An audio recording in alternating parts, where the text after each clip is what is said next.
And for some reason, the Israelis decided to detain him.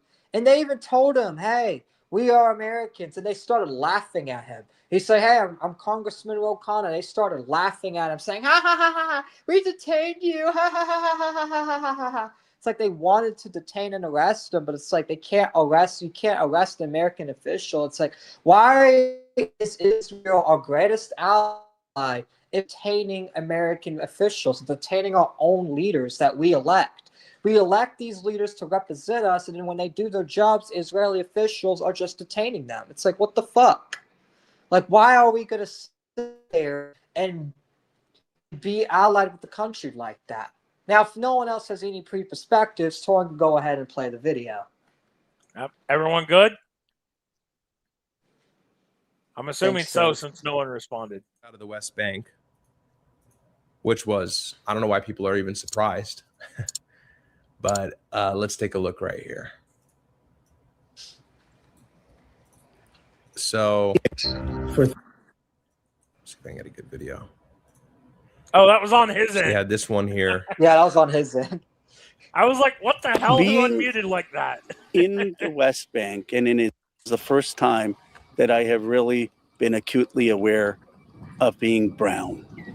I feel like people have seen me first as brown, second as... That's kind of funny. Like, I'm not going to lie, it's funny when he says, it's the first time I've been reminded of being brown. Which he ain't wrong, because that's the thing. All these Israelis do is say, you're brown clown, you're a brown clown piece of shit. It's like, I don't care what someone's color is. I don't care if they are brown. If someone's brown and they're, you know what's sad? It's really sad that the brown Indian is more America first than a lot of these white old boomer congressmen. It's really interesting, right? It's really interesting. They like to say, oh, these guys are brown. These guys are not American because they're brown. They're foreigners. But these quote-unquote foreigners that they're calling foreigners, for one, they were born here. Two, they actually are more America first than these old white boomers complaining and bitching. So it's like, yeah, I will take all the brown Indians. I will take people like Ro Khanna if I have to over someone like J.D. Vance if that person, J.D. Vance, is not going to put America first. Yeah, damn right. And that's the thing. It's nothing wrong with saying that.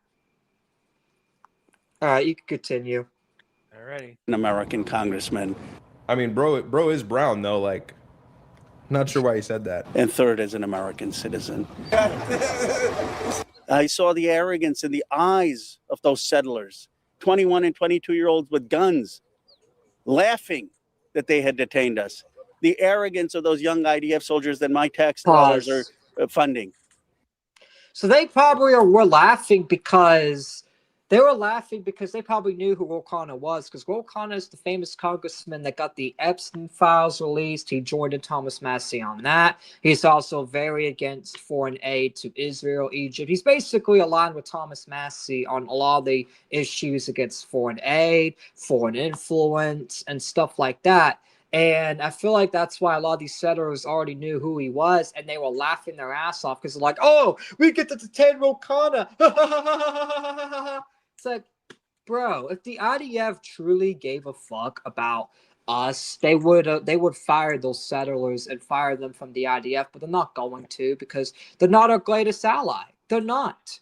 They are far from our greatest ally. They are our greatest enemy, if anything, because all they do is detain our fucking leaders, detain journalists, detain American citizens that just go and ask questions. It's like, bro, the thing about America is asking questions. If you don't want us to ask questions, then why are you even allied with us? Like, we are for freedom of speech. Israel clearly isn't if they don't even allow our leaders to go and see what's going on in the occupation of Palestine. They don't want the American Congress to see what's truly going on there unless they're a paid shield that's not going to say anything. Then they'll show them. But they're not going to show someone like Ro Khanna because they know Ro Khanna is going to expose it and try to basically, show it to the other congressmen and say, hey, these are where our tax dollars are going and the people are getting tired of it. And he's going to definitely use it. Ro Khanna was there to basically document and collect evidence on the Palestinian genocide, so then he can use it to say, hey, we shouldn't give Israel foreign aid because look what they're doing. They're killing babies, they're bombing buildings, they're using our tax dollars. They don't need any more foreign aid for this. And that's why they detained Khanna, because they didn't want him showing the full truth of what's actually going on in Palestine. They're not just killing Hamas terrorists, they're killing innocent people. They're killing people that did nothing wrong. The United Nations report came out of them literally sniping babies in the fucking head while they're breastfeeding. Like, this is really a serious situation. And yesterday, some asshole was like, oh, this is not a big story. Yes, it is. It actually is a big story. It is actually a story that a lot of people need to cover, actually, because guess what? Babies are getting sniped in the fucking head with our tax dollars, stupid. Of course we're going to cover it. Why not? Why wouldn't we cover it? Duh. Are you stupid? All right, you can unpause it. Yeah, sorry, I was getting the other tabs open for later. Oh, no, you're good. That way I don't have to open them later. Having no respect for the fact that they were detaining Americans. No respect that they're... And by the way, guys, if you are unfamiliar with Khanna, he's a congressman out of California. I believe their 17th congressional district. And you know, he's become a lot more recently. There was an American congressperson in that bus. Does he have to censor Israel now? You know, he does it because of monetization. Mm.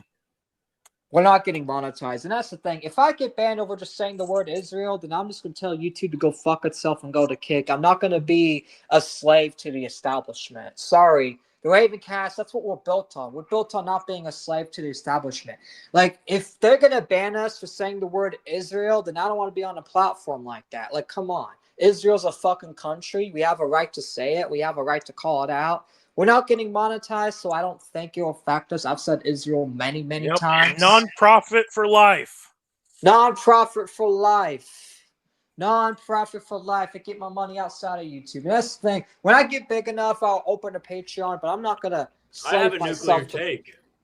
Yeah, well, if Israel supposedly has the right to fucking exist, and we have a right to fucking say the goddamn country's name without getting demonetized. How about that?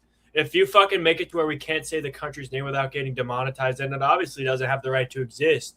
So, like, let's just be honest. It's like, it's more insulting to baby this fucking country, the name of it at least, to where, oh, you can't say that, that's bad. Or like that actually sounds worse, right? It makes him a bigger fucking target, which, you know what, that's probably what they want to do. And not only that, but it makes their people fucking victim card.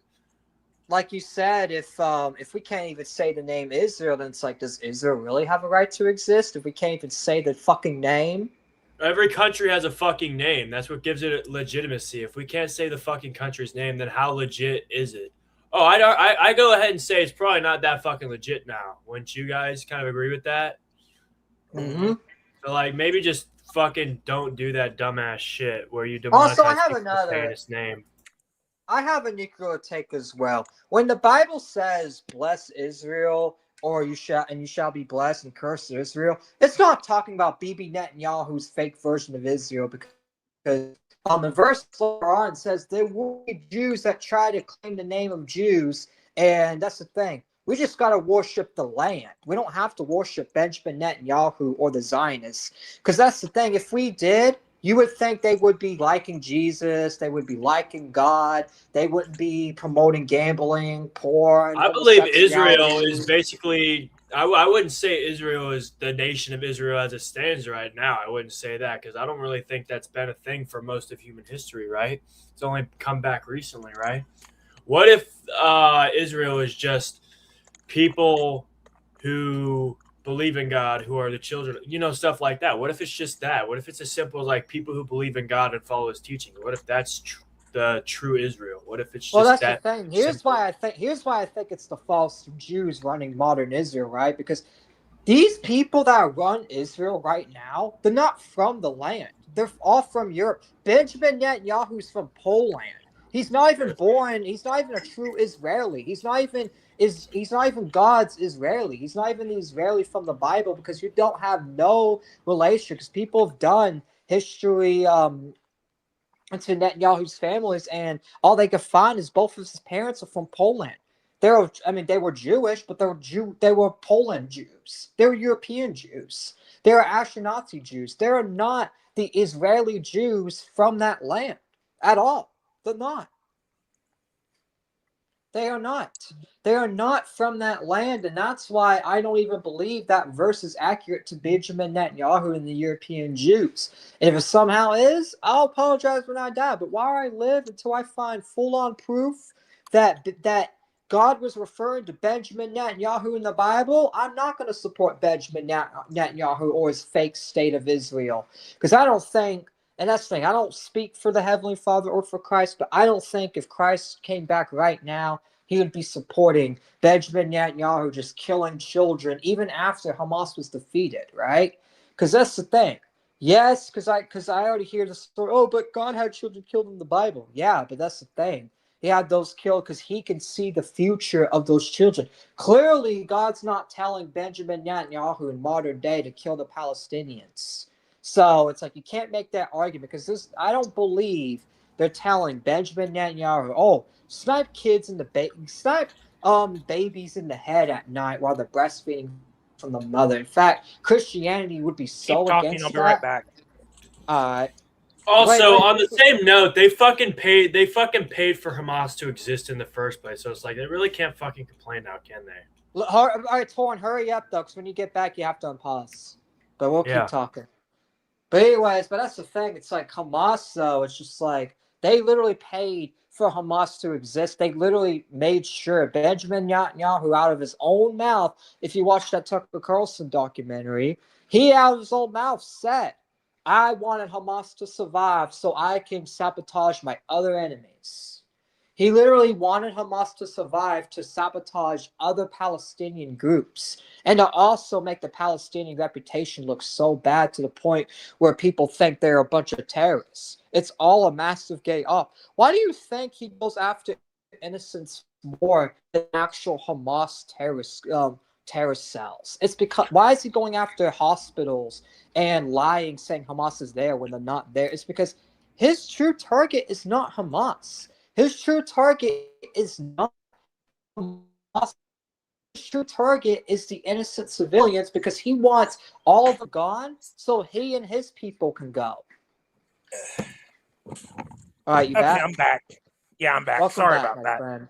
No, it's all. I went It's to all go get good. something to drink. All right, you can go ahead and unpause unless Dan has something else to add because Dan was saying a lot of good things as well. No, not right now. You kind of laid it all out on the table anyway. And laughing when our translator told them that there are Americans there and the American embassy is concerned. It is the arrogance of power, of a power that has had no accountability, total impunity, and has created a toxic culture of oppression. Jesus, that beep's loud.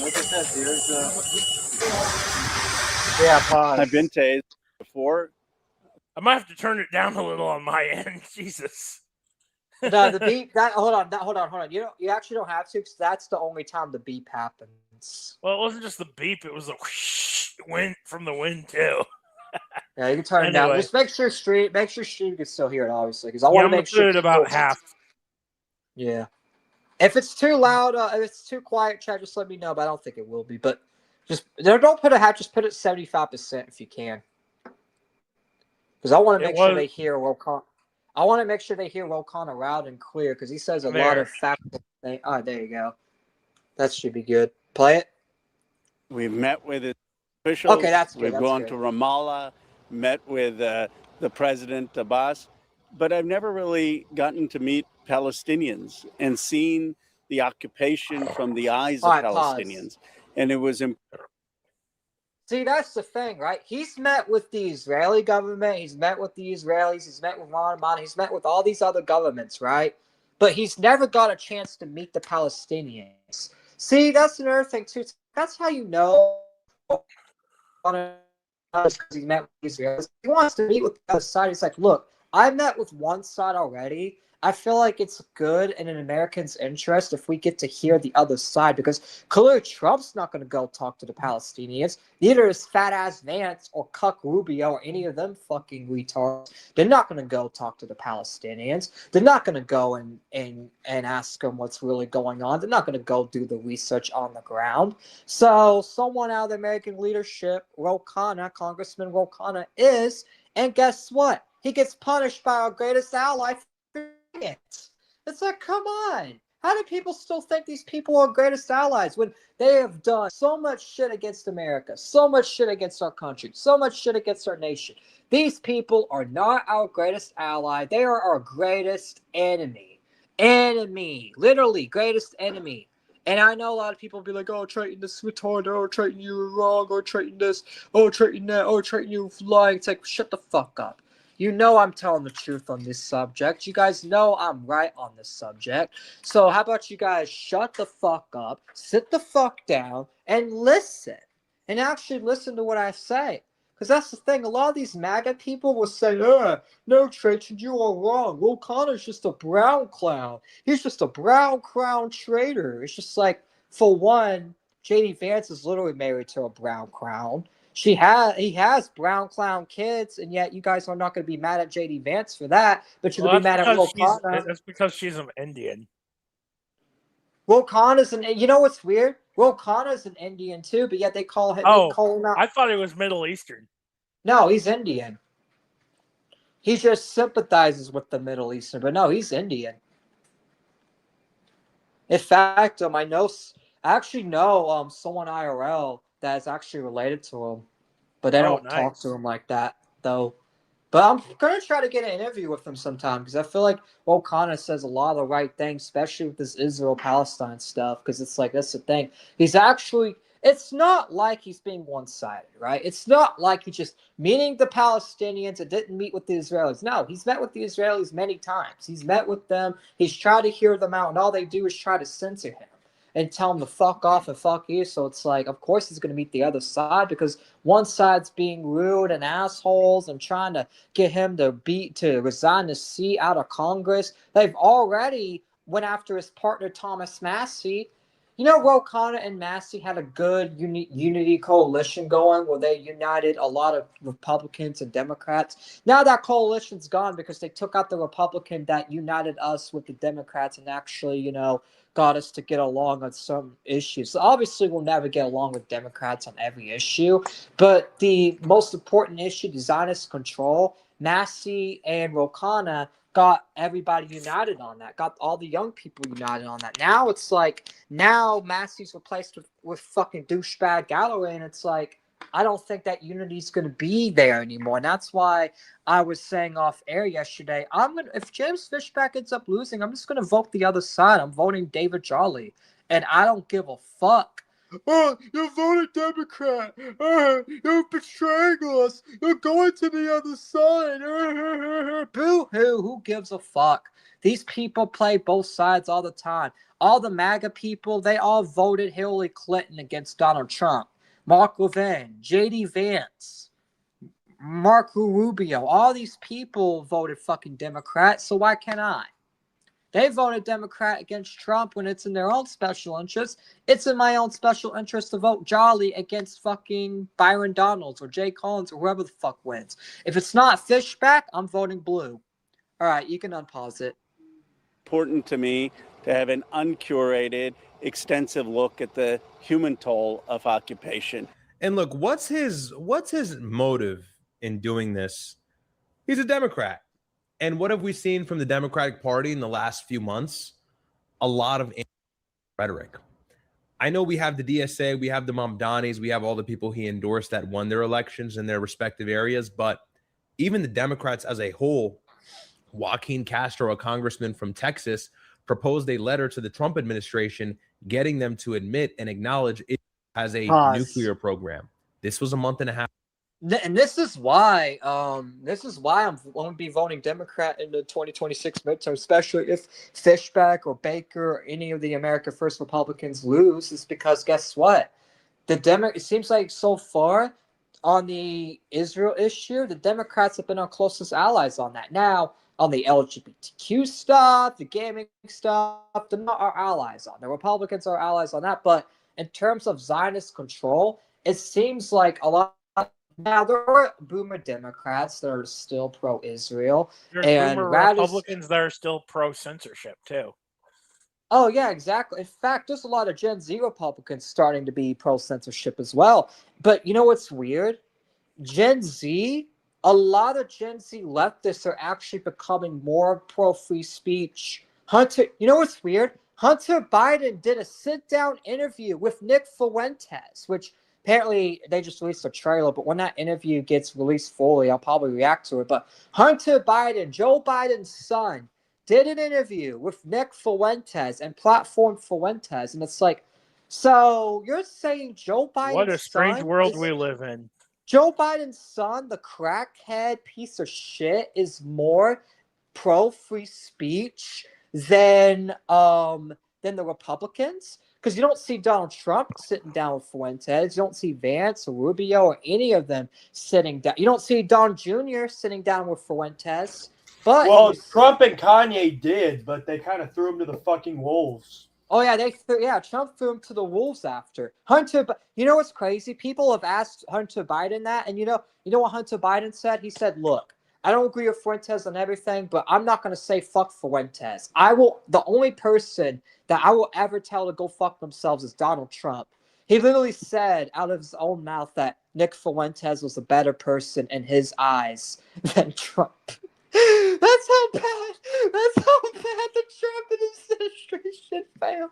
Democrats are literally allying with people they call Nazis. They're literally, in their eyes, in their logic, they think Nazis are better than Donald Trump. Their versions of Nazis are better than Trump in their eyes.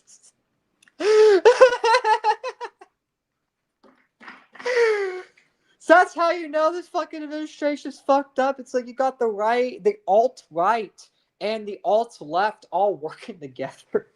That's how you know this shit's getting bad. That's how you know the old boomers are getting bad to the point where even Hunter Biden has to work with fucking Nick Fuentes just to expose the fucking Israel shit and expose Trump's bullshit. Now, they've had a heated debate, and apparently they almost got into a fist fight, but like, after the debate was said and done, apparently Hunter Biden was like, look, I disagree with that Fuentes kid, but I don't hate him, and I won't tell him to go fuck himself like Trump. In fact, I saw a clip from the interview of them literally shaking hands saying, Trump's a piece of shit. I'm like, bro, that's what world we live in now. Dan, in 2020, would you ever expect Hunter Biden and Fuentes to be on the same team?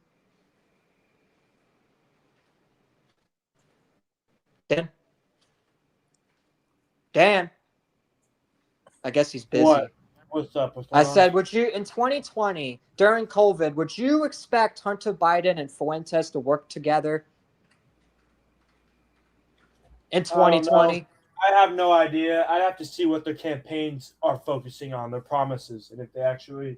Well, their promises are Hunter Biden was for pro open borders, and they used to hate each other back in 2020 bad because Fuentes was still supporting Trump and Jan 6, and Hunter Biden hated all that. So back then they were real rivals, and now it's like it's so bad to the point where they're now like allies. All right, but yeah, you get unpause though, Torn. Ago, no mainstream news outlets had reported on it. And so like the Democrats are starting to move in the direction of what people want to hear and what's favorable. Massive research, massive polls show that most Americans after October 7th actually sympathize with Palestinians more than, I believe, under the age of 25 per Pew Research. And so obviously the left is seeing where the wind is blowing. And the right is just stuck in history. The right is honestly, for all intents and purposes, still with the adoption of the neocon mindset, embodying everything that the guy who just passed away, Lindsey Graham, was fighting for, which is more wars, more escalation, more dominance in the Middle East, more intervention that never serves the United States. And that is a dying idea. And Rad just fucking bro. Literally just said what MAGA was. Pro-war, pro-intervention, anti, like, not kinda lumped doing the the mass Republicans into it, though. That's deportations. the thing. What? He kind of lumped all the Republicans into it, though. The way he Well, phrased that's it. the thing. Well, but that's true because because that's the thing. Look at what happened to Thomas Massey, the anti-Israel Republican. He lost. And if James Yeah, I know. Fishback loses, then Rad technically would be right because all the people winning the primaries, all the GOP's pickings, literally the neocons, these old boomers refuse to pick people like Massey, people like Fishback, people like Aaron Baker, people like Michael Nah. They bullied Michael Nah and made him fucking drop out of the Florida 11th district. Now it's that fucking Anthony Subpoena sellout piece of shit. It's like, that's the thing. It's like they will not allow any person that's not a part of the establishment. And that is why the Republicans are suffering a lot of hate. And that's why Rad makes that talking point and he lumps them all into it because when you try, and that's the thing, when I run for Congress, because I plan on running for Congress in 2032, when I run for Congress, I may not win because I'm going to have the same rhetoric as like a Fishback and Baker and shit, right? And it's going to prove my point. Hey, the Republicans don't want any of this anti-Israel rig, and that's the problem. Is they don't believe in free speech. They don't realize, hey, you can't just sit there and just be a hug box, because the Republicans used to call Democrats a bunch of hug box pieces of shit and all that. It's like, come on. But yeah, that's the thing. He lumps all the Republicans. Rad, Myron's brother, lumps all the Republicans in because it is true. All these Republicans that are winning the primaries, the ones that Trump's endorsing, all of them are all these fucking old boomers. Until someone like Fishback wins, you can't say the GOP has a positive shift. Now, if someone like Fishback were to win August 18th, then you could say, okay, the GOP's having a good direction. We've broken the system. Now we don't have to vote for Democrats in the general because we'll have America First Republicans and we won't need the Democrats. But now it's like if someone like Fishback loses, then we'll be forced to vote to go to the other side because guess what? We'll have no one else on our side but the Democrats. And I don't want to work with the Democrats and all that because we call out lefty scum all the time. But it's just like in this situation, we're gonna have to if the Republicans are gonna fail us that bad. All right, you can unpause. Yeah. Hold on. Subsequently Lost of my that, tab there Lindsey for a Graham second. literally just died. And everybody on the right was so sad about it. Obviously, you had Ben Shapiro talk about it. We'll react to that in a moment and others. But it goes to show that it was in this kind of mode of panic. And Benjamin Netanyahu, really most importantly, is in a mode of panic because he needs to keep war going if he wants to guarantee any sort of political standing in the country after October, which the elections will be taking place for in Israel. And he's not favored within the populace. I believe a lot of it actually don't like him. But let it never be mistaken with you or anybody else. Just because the Israelis don't like Benjamin Netanyahu doesn't mean they're not in support of encroaching upon borders all around them, whether that's the Sinai or even Gaza, whether that's Lebanon, whether that's the Golan Heights. And now Syria allegedly is getting the word from Trump that IDF needs to pull out of the Golan Heights. And Trump had told Bibi out of Axios, so ostensibly Donald Trump had told Bibi Netanyahu that you need to pull the IDF out of the Golan Heights, which is a province between Syria and Israel. And so, you got all of these different things existing at the same time, but the Democrats are thinking ahead. So when Trump told Bibi Netanyahu to pull out of Lebanon, you know what he said? Because he met with the Lebanese president and told the Lebanese president, oh yeah, Israel's pulling out. You know what Bibi Netanyahu said 5 minutes later after that? He said, we ain't pulling out. Sorry, we're not pulling out at all. We're not listening to you. They told Trump to put on a condom. They basically told Trump, put on the fucking condom. You're listening. Oh, we're not putting on the condom. You'll like it raw. That's what they told him. That's basically what they told him in the situation. They said, look, we are taking this condom off of Lebanon, whether you like it or not. You have to join us or we're coming after you. And that's why Trump's now saying, I will arrest Netanyahu. I will fire Zoran Mamdani as mayor if he arrests us, because Trump can't fight back. He can't. He likes to pretend he can. He likes to say he's on top, but then actions show Bibi's really on top. Bibi's the one that's really dominating in the relationship. I know it sounds funny, but it's really a true analogy. It's a funny analogy. I That's know. true. That's the funny. I don't know what's more funny, the analogy or the fact that the funny analogy is true. I don't know what's more funnier. Yeah.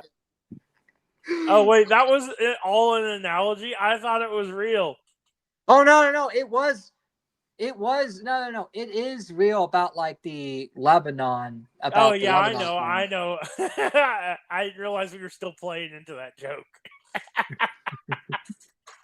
That's why I keep on making on top jokes, because like Bibi's literally on top. He's literally the one whipping Trump, saying, "I'm bombing Lebanon. If you don't like it or not, wish. Okay, Bibi. Okay, I will listen to you. Stop whipping me, please."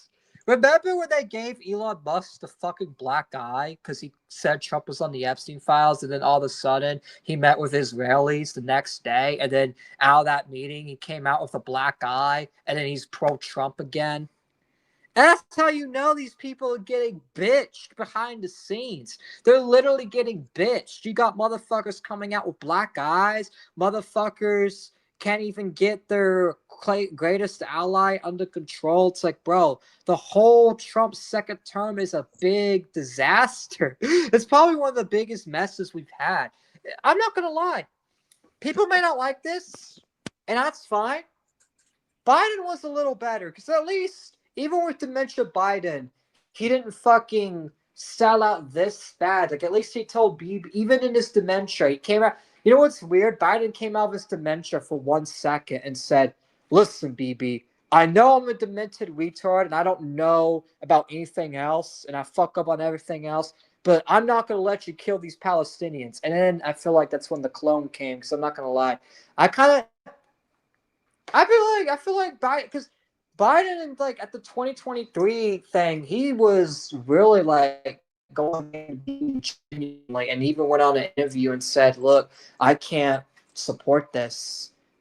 Maybe that's why they had Kamala take over Biden in 2024, because Kamala takes money from AIPAC. And I think Biden, he did too, and he was always pro-Israel, but I think seeing the genocide actually made Biden like have a little fucking brain attack and made him come out of his dementia a little bit. Because on everything else, Biden is shit. Don't get me wrong. I'm not a Joe Biden defender. Everything else, it's shit. He didn't know where he's fucking at. He always fell on the fucking stairs and shit. Trump is no different. But here's the only difference between Biden and Trump. Biden, even in his dementia, still called out Bibi Netanyahu, even in his dementia. Trump, in his dementia, "Hey, Bibi, you can have whatever you want. A war with Iran, I got you, homie. I got you, home dog. I'll give you that war. Just give me Trump some doesn't more." have dementia. He's just retarded. Well, I mean, he does fall on the stairs like Sleepy Joe. So, see, that's another thing. If He also poops his pants a lot.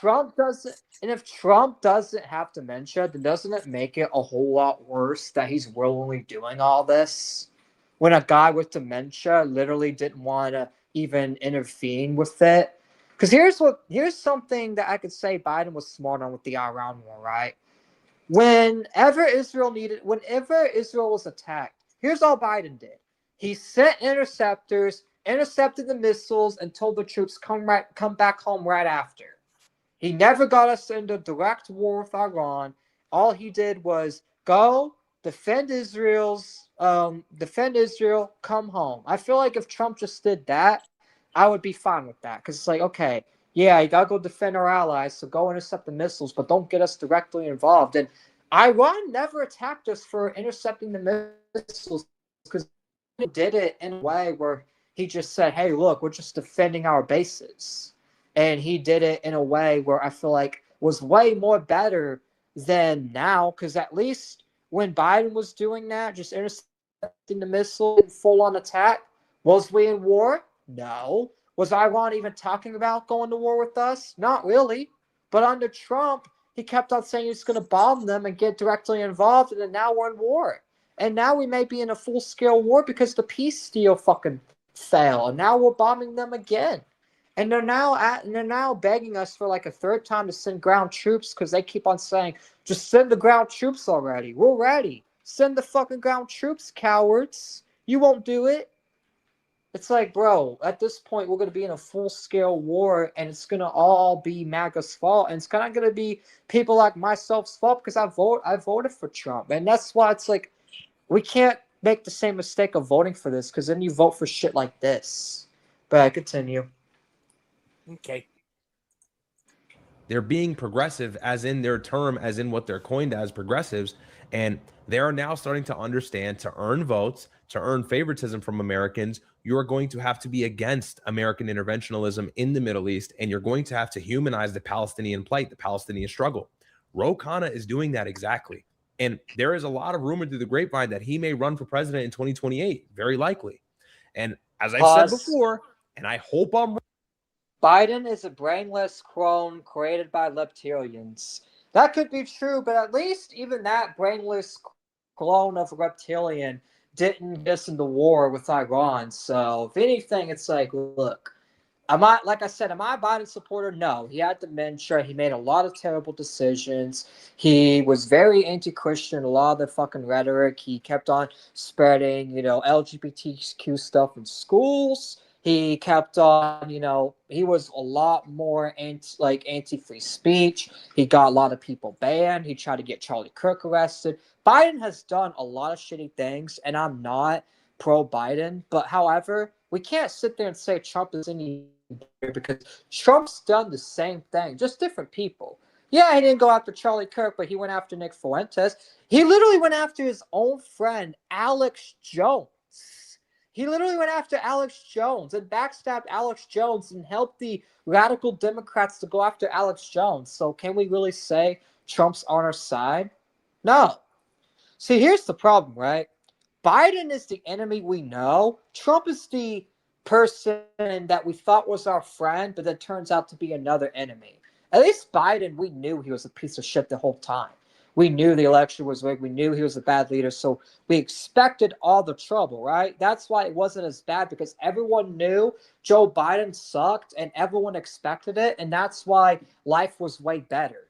Now it's like we expected Trump to fix everything and we didn't get it. And that's why everyone's stressing out. That's why there's a lot of division in the Republican Party. You realize the Republican Party was a lot more united when Biden was under president because we were all united against Biden. But now that Trump's president, you got all the Republicans divided because a lot of people still want to support the train wreck and all that. That's why it's like, at the end of the day, for us Republicans, Biden presidency was better. Like another Kamala term would actually been better. It's not because she's a good person. It's because she would have wrecked the country and wrecked the Democrats' reputation so bad to the point where 2028 we could get another Trump 2016, and then we can vote someone in that is against the corporations, that's against AI data centers, that is against Israel, that's against all the stuff the original Trump in 2016 was against, and hopefully. And then we could also tell that person, hey, we got to make sure you're not a neocon because these Democrats are neocons. And we could literally put all the neocon blame into the Democrats. But now that the Republicans have become another neocon party and there's not really outsiders coming in and up, now it's ruining our reputation. So, yeah. All right, we can continue. No, Ragnar. Those were Afghani plans. Hold on, let me look. Oh, what did it say? Oh, yeah, sure. No, I mean, hold on. Okay, I see it. You could take the chat down. I already see it from my end on the computer. But no, hold on.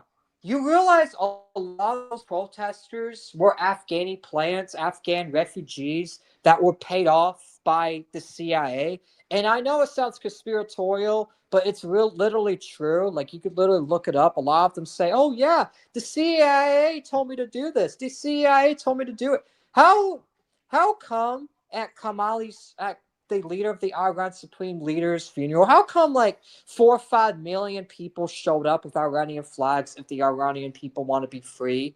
And even then, it's like, look, let's say in your argument, because look, the Iranian government is shit. They make terrible decisions all the time, and they are definitely not what Western values should be. And I am very pro-West, so let's say, you know what, the Iranian government is a piece of shit. They are a piece of shithole. So what? We're gonna go and take over and give it to Israel, another terrorist regime? We're literally giving it. We're literally replacing one bad with another bad. It's like that's why it's like we should just stay out of the Iran war and and whoever wins between Iran and Israel, and if they try to be a threat to us, then we go after them because that's the thing.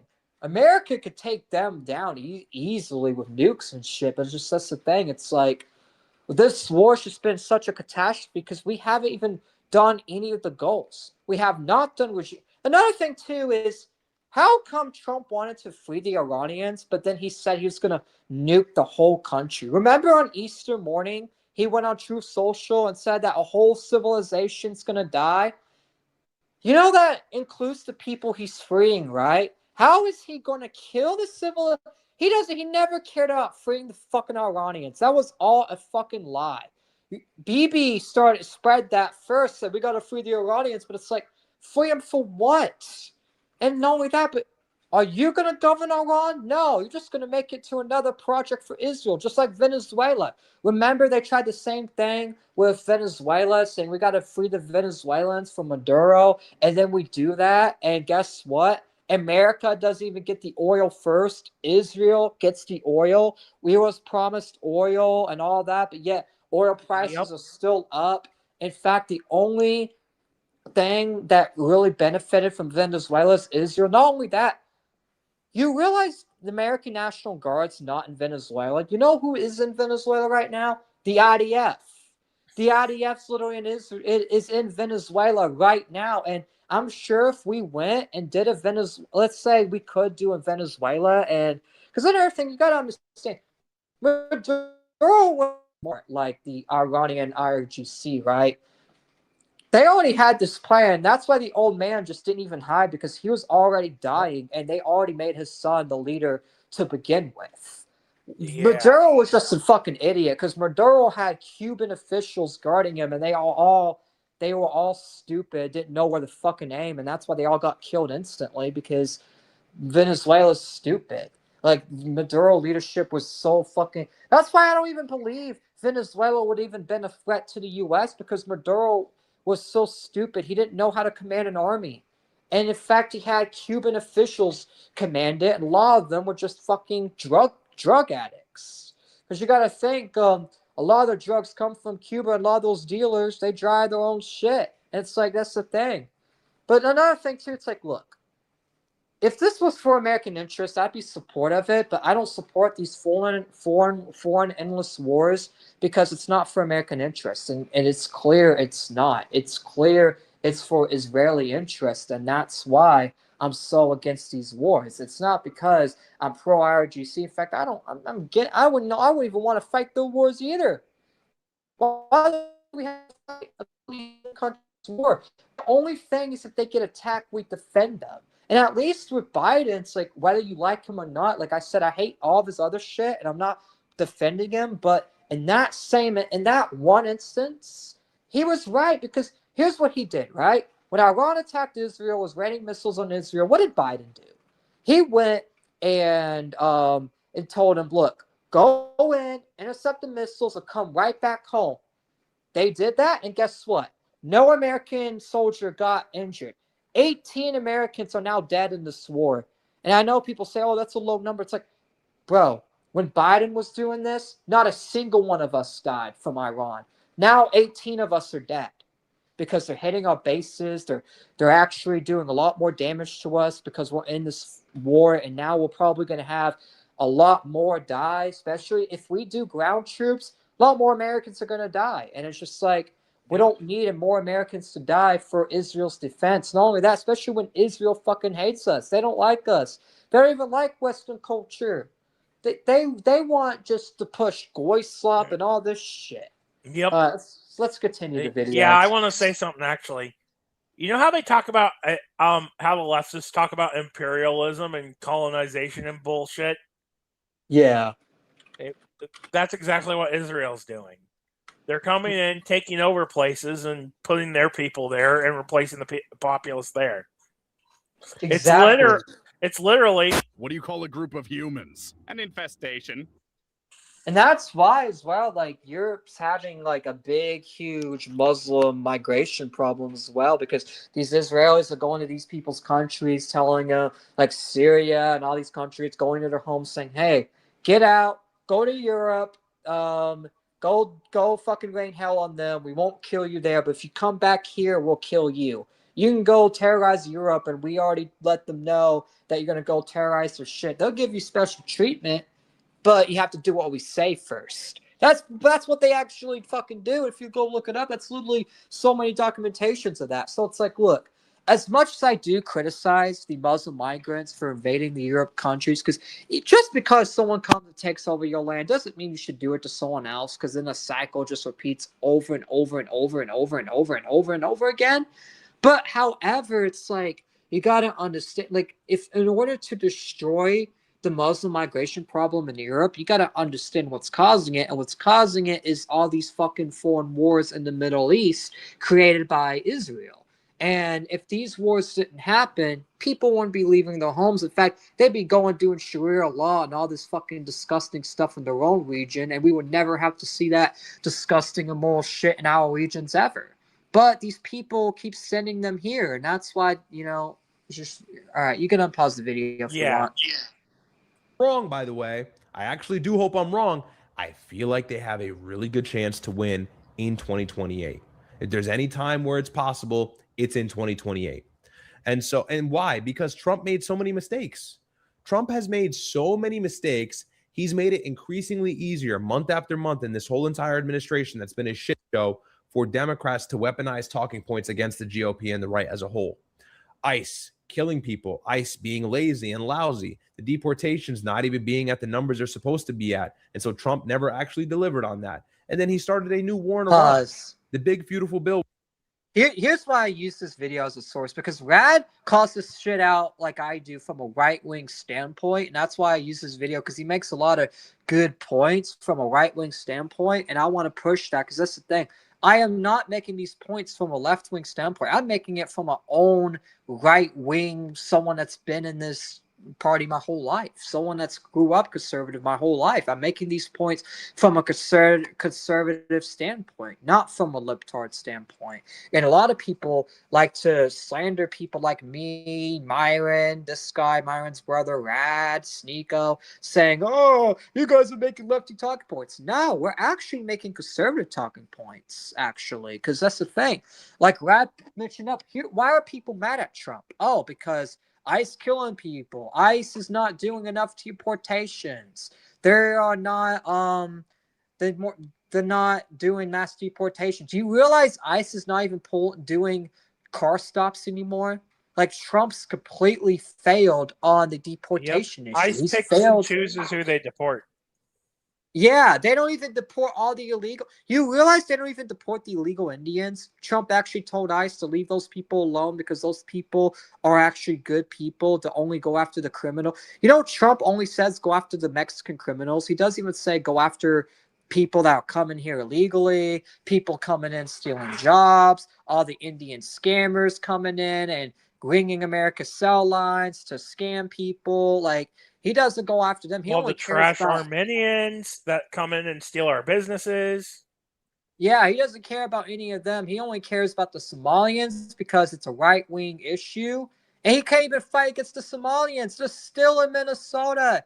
And every time he tries to go after them, the ICE accidentally kills a white liberal person. That's an American citizen. It's like, bro, you got to go after these Somalis. We're not trying to get you to go after American citizens. To be fair, most of those libtards get in the fucking way. That's why. Oh, yeah, they get in the way, and they shouldn't be getting in the way. But still, is it still a good look for, like, the American public, even people that are wanting to support Trump, that wanting these mass deportations, but all we see is news stories of Americans getting killed, but no Somalians actually getting deported. They're just hiding in the rich fucking illegal houses while Trump's just doing fuck all and telling ICE don't even do traffic stops anymore. Don't even do Nick Fuentes talked to someone in the White House. You want to know what they told Nick allegedly? And this is allegedly. You know what they told Nick allegedly? They told Nick that Trump told Biden and all these Republicans that he endorsed to not talk about mass deportations, to only talk about deporting criminals and criminals only, that mass deportations are quote unquote too unpopular. It's like, that's what we elected you for, you fucking idiot.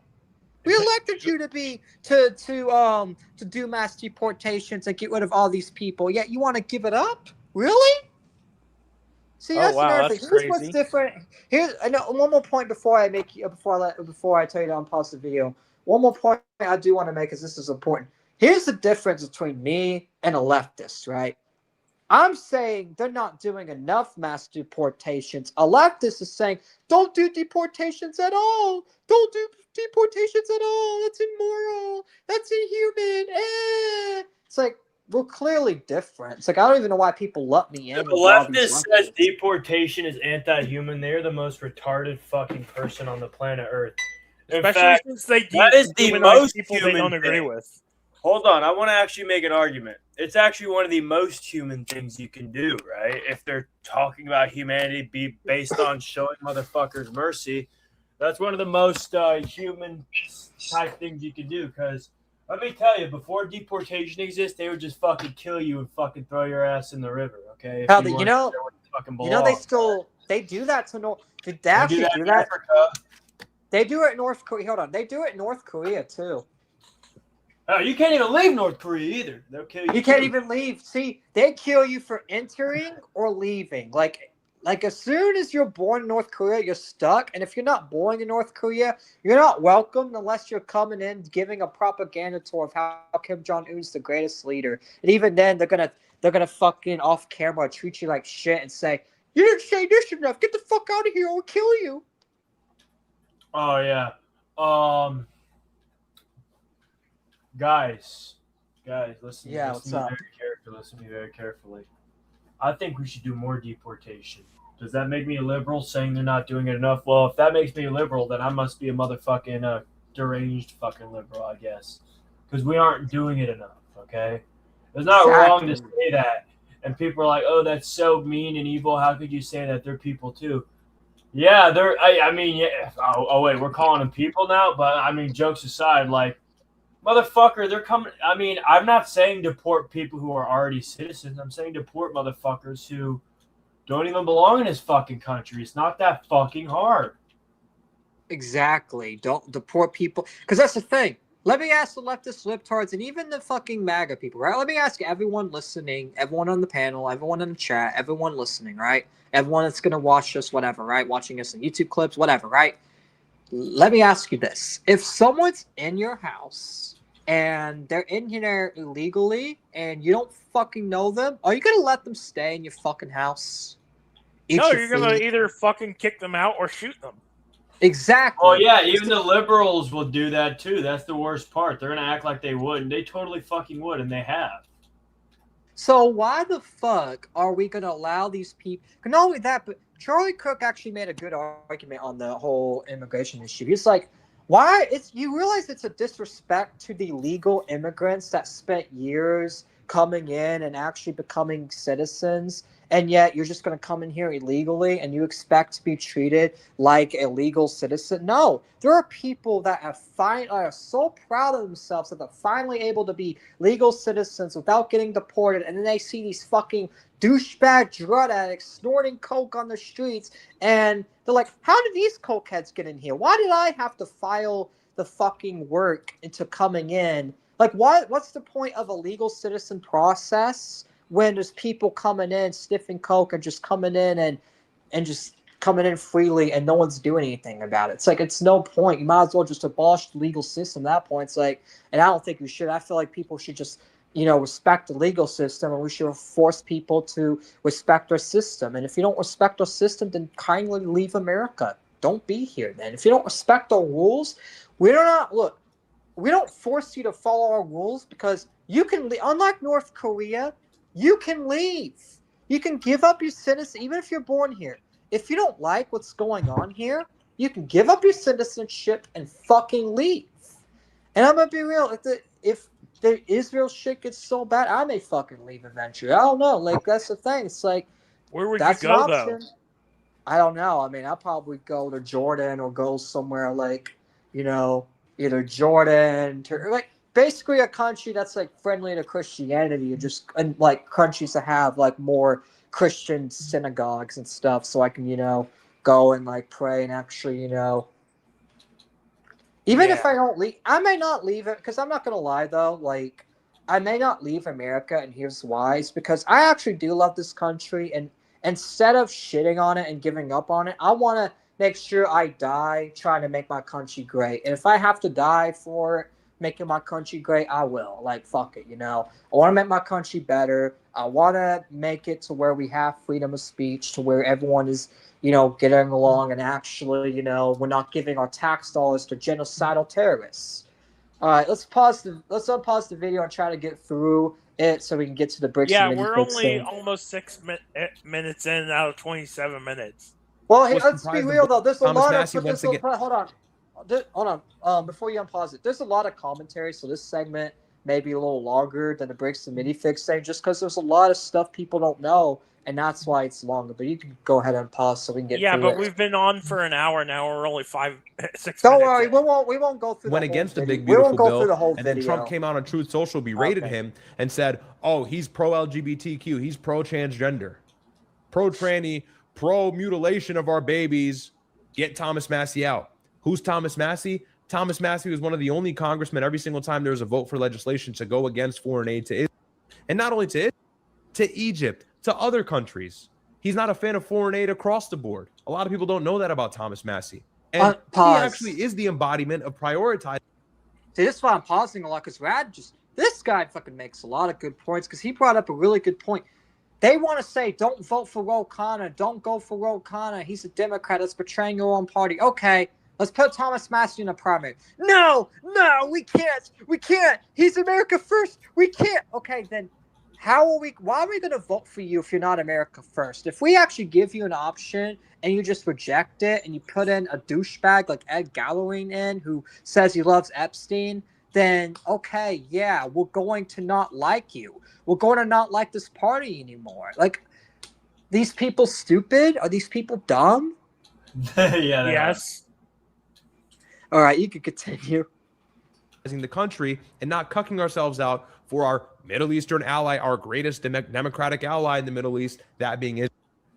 And as a result, Trump worked hand in hand with all of these other very large, very rich donors to get Thomas Massey unseated in Kentucky, in which he successfully did it. And Thomas Massey had occupied that congressional seat for a long time. This was about a month or 2 months ago, and we spoke about it on the stream. So AIPAC, Trump, they've all become one entity, and now it's very clear the road is wide open. The Democrats know what they have to do to win over and win back the United States in 2028, and that's just being, and that's what they're doing already. Even Kamala Harris yesterday was extending her condolences to Lindsey Graham passing, or on Sunday she extended her condolences, and the left chewed her up and spat her out. The left said, "You sellout, nasty, bitch," all of these things on X, and that's just because there's no more wiggle room. There's no. See, even the Democrats are tired of Kamala, Joe Biden, all these people. Because that's the thing. Look, I'm not going to go and celebrate Lindsey Graham's death, but I'm not going to say he's a good guy like she did, right? Because there's a difference between saying, look, we're not going to celebrate someone's death, but however, I understand why people are, and here's why. It's because Lindsey Graham got millions of innocent people killed. Millions of Iraqis died over the mass weapons of destruction because of Lindsey Graham. He wanted war in Iraq. He wanted war in Syria. He wanted war in Libya. He wanted war in all these countries that got A war on our doorstep is what the Iraqis would call it, because we literally went straight to their doorstep for a fucking lie and started a war with them, right? That's fucking ridiculous, man. Like, imagine if that happened. Imagine if we did that to Lindsey Graham, right? started a war and walked on his fucking doorstep like Lindsey Graham. You have weapons of mass destruction, pal.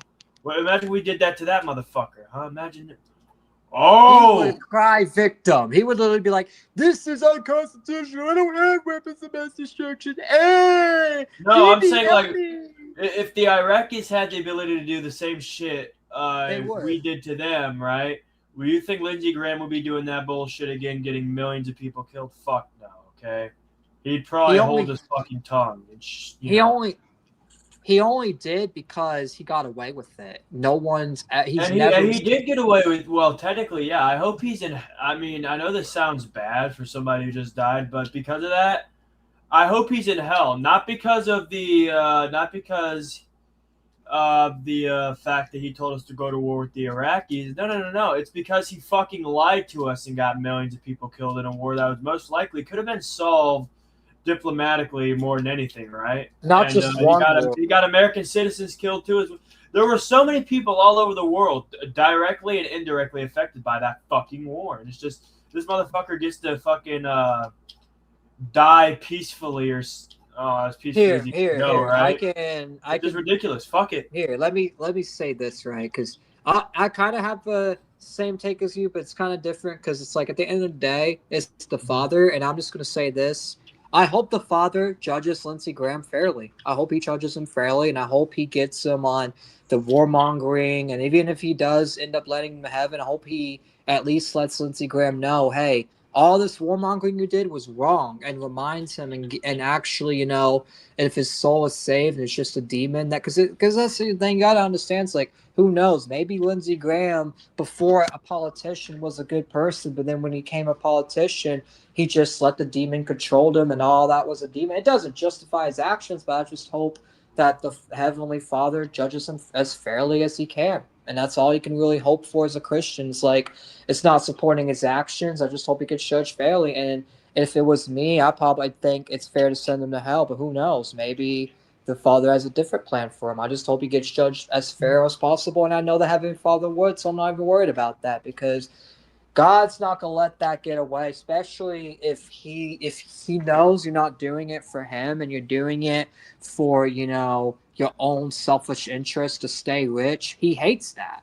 They hate that. The Bible condemns killing people over selfish desires, especially money. Lindsey Graham did all this for fucking money so he can get more access to Israel, more access to, Ukraine and all these governments. And it's like, fuck you. All right, Torrin, you can unpause. Yeah. And also, wait, Torrin, can you look and tell me which one of these, because it has segments on there. Can you just look and see what the segments say? Trump's political mistakes. The next segment is why Khanna's visit matters. And then the segment after that is CNN report on the detention. And then the segment after that is footage from the West Bank. And the other section is why the story matters. And then there's what happened. Okay, so here's what we're gonna do. We're going to stop at the CNN detentions thing. Oh, no. Go ahead and play it, and then we'll get to go to the next segment. Go to where it says the Khanna. We basically aren't going to make any commentary. We're actually almost there anyway. Detention thing, yeah, right? Just unpause it and then stop at the segment and stop at the CNN segment, and then we'll just talk about how it matters from our perspective, and then we'll go to the bricks and minifix thing. Okay. Well, we still got 2 sections to go, I think. Oh, wait. No. You're right. Yeah, we'll just start at the second. Yeah, start right here. Yeah, that's perfect. I'm certainly probably the first American politician who's been detained by the IDF and settlers. I mean, we were at a village that is... Bro, he literally even has to censor the news report.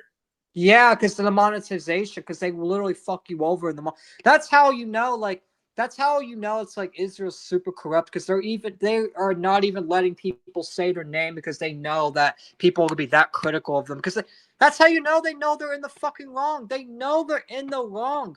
Like, if they knew that they were doing the right thing, but people just hated them, they wouldn't care about their name being out there. But they don't want their name out there because they know that they're in the wrong. And if you're that bad to the point where people can't say your name because you're that bad of a person, then maybe it's because your actions.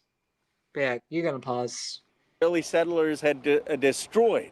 They had destroyed the school. They had destroyed that village, and we were. And the fact that he's putting light on this as an American politician is huge.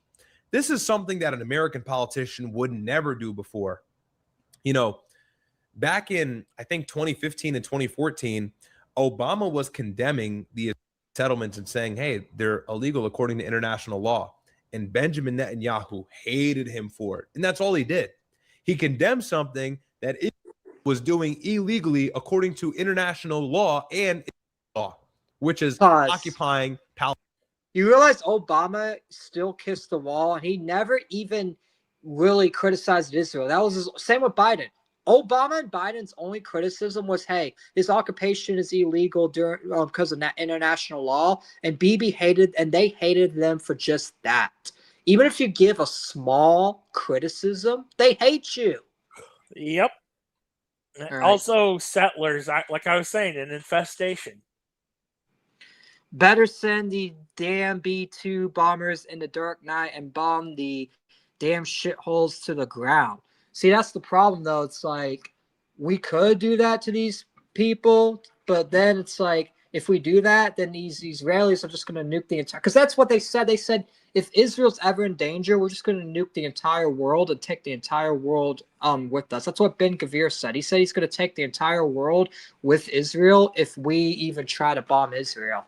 So it's like, even then, it's like, if America or someone like, let's say America, Russia, let's say all the governments teamed up against Israel, you know what they would do? They would just bomb the entire planet and just destroy the planet. Yep. Continue. Palestinians in their rightfully given land. No, he was talking about bombing the Middle Eastern countries. Those borders were drawn out in the 90s. So what's bombing what's bombing everything but...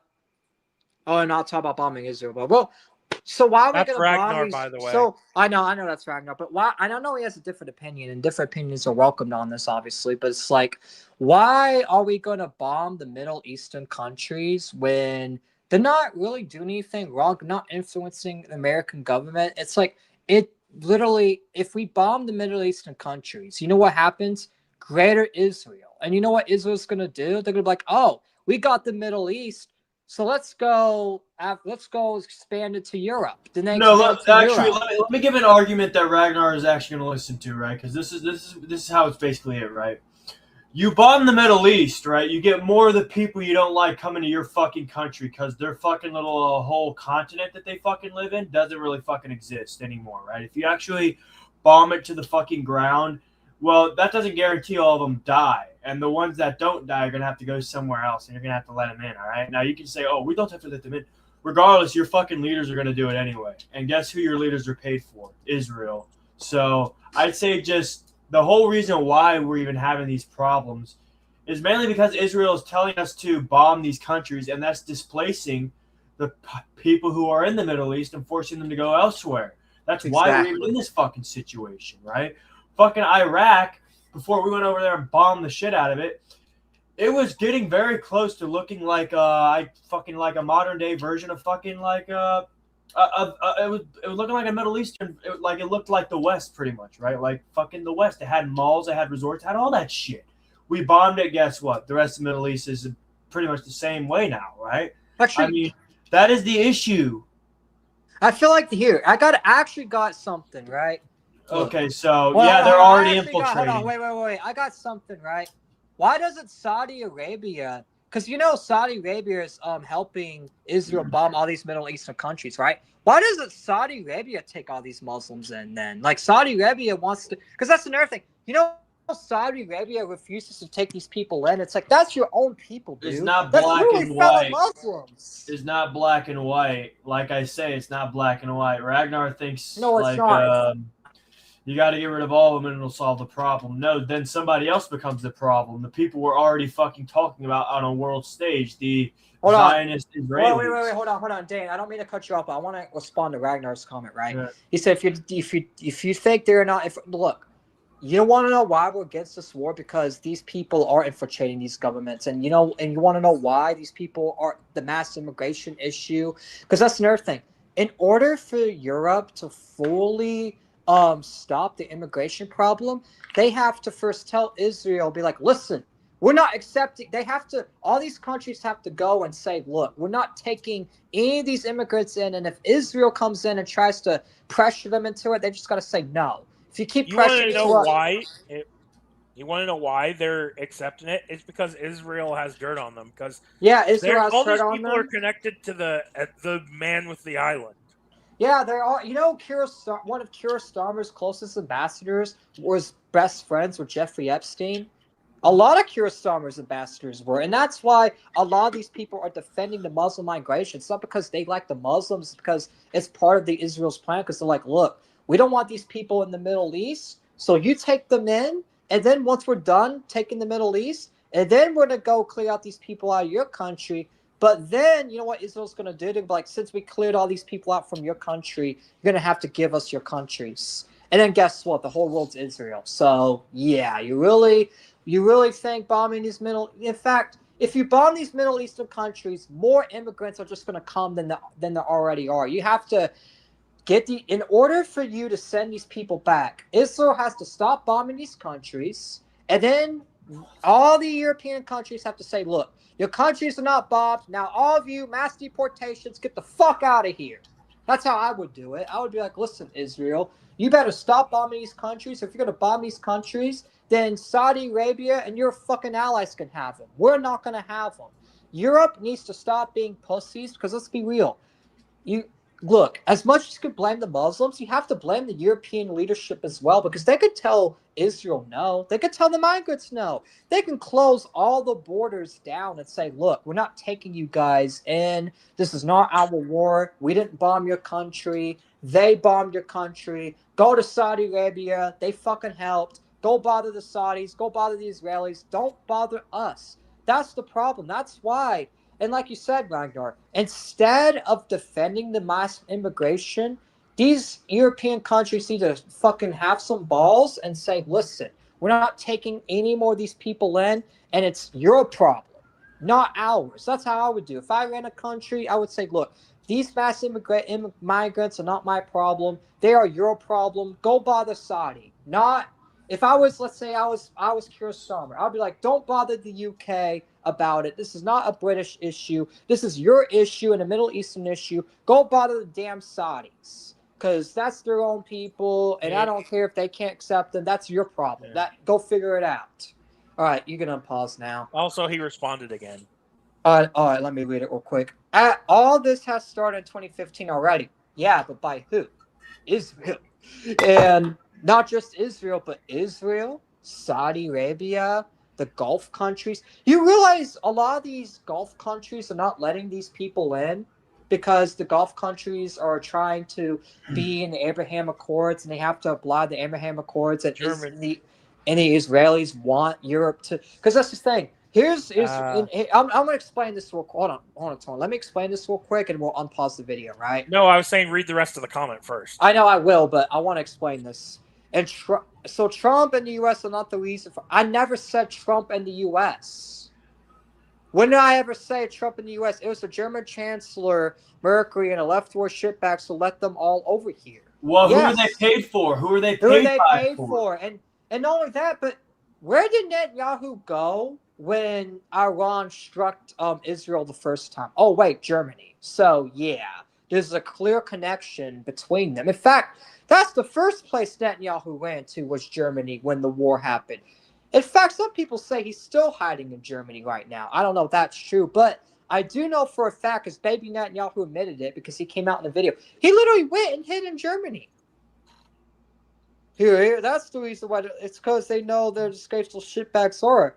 But that's the thing. You realize though that these Israelis are telling these Europeans to let them in because hold on. Let me explain this, right? I'm gonna explain this, and we'll continue the video, and then we'll go to the bricks and minifig situation, right? Well, let me explain this, right? Here's Israel's plan, right? The reason why the Gulf countries are not gonna let these people, hold on. The Gulf countries don't want all these immigrants in, so Israel's trying to be in bed with the Gulf countries. So here's how they see it. They're like, you know what? Let's send them all to Europe, so the Gulf countries can be on our side, and we can control all the Gulf countries, and then in 10, 20 years, when we defeat all of our enemies, Iran, Iraq, and all of our enemies, then we'll go and give Europe help, right? They're gonna go give Europe help, get rid of all the immigrants for them, and then you know what they're gonna say? Gonna say, hey, we got rid of your problem. Now you got to give us more power into your government. And that's how they're going to able to take over Europe, is by they're using these immigrants as basically leverage, right? They're bringing these immigrants in to destroy the place so that Israel can come save the day and then trick all the European nations to think that they're good, even though they created the fucking problem. I would. He's also saying an Afghan cab I driver would told him. expand. I would expand upon this as well, right? I would expand upon this, right? You already have the groundwork laid for how Israel is going to basically, in 10 to 20 years after all their enemies are defeated, or so they think it's going to happen in 10 to 20 years. It definitely. But that's the plan to continue. But like, if they try and do that, they have flock cameras to find all the fucking what a friend of mine would call the shawarma people, right? If you know, you know. But that's what the flock cameras are for. So it's not just for dissidents within the nation. It's to also find the people that have immigrated from like the places they've already fucking bombed. Go ahead and grab them up and then say, hey, we fixed your fucking issue for you. Your government's really not that effective. We actually are the ones who are doing it properly. Let us run your government, pretty much, right? Like they already don't fucking do that already. But I digress, right? It's really complicated, but it's also really simple. It's a weird kind of a thing there. And not only that, but it's another thing too. Like, let's say the Israeli enemies defeat Israel and Israel falls. Now you just have all these fucking migrants in your country, all because this country wanted to take over Europe, but the plan failed. And now it's like you have all these migrants in your country. And now because Israel's gone, now it's like you're stuck with all these migrants unless the European leadership themselves be effective and tell these migrants to get out once Israel falls. But it's like, even then, it's not a win-win situation either way. And that's why it's like, look, I understand you're like the shawarmas and you have every right to, because let's be real, just because Israel's bombing the countries, it doesn't mean you go and be ungrateful to the countries that are letting you in and raping and doing all that. That's all disgusting, and they're not good people for that. And that's why I reacted to the Tommy Robinson thing. That's why I boosted the British First movement, because that's the thing, I do believe in that. But however, you also have to identify the problem, and the problem is Israel's using these people as leverage against Europe. That's what they're doing.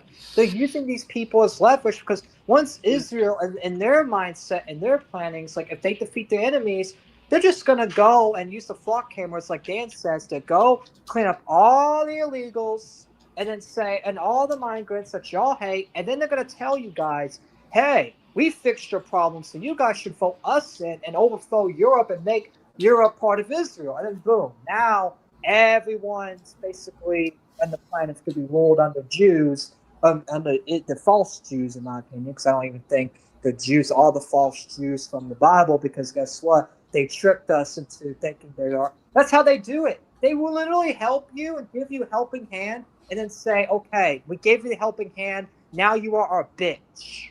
That's what they do. Dan, isn't that what they do all the time? They offer us help, and then they're like, you know what? We helped you, now you are a bitch forever. You're doing it right now. Shit. Literally what they're doing right now. Anybody who says otherwise doesn't really understand, or, you know, shit like that. They don't want to notice. Yeah, I actually had a conversation with Ragnar in the comments if you want to go look at it. I saw. I mean, obviously, look, I'm not blaming Israel for everything, but I can blame Israel for the mass migrations because they're literally, in fact, technically, it's like, look, the Syria civil war, yeah, it was started by themselves, but you realize Israel did go and back groups in, because here's what Israel do. They will go and back these groups that have similar interests as them. Why do you think Trump is saying that the Syrian leadership is a good guys? Because Mossad put them there. They put in the new prime minister of Syria. So it's like, yeah, like literally, yes, not everything is Israel's fault, But the main issues, the mass migration, is their fault because it's part of their plan.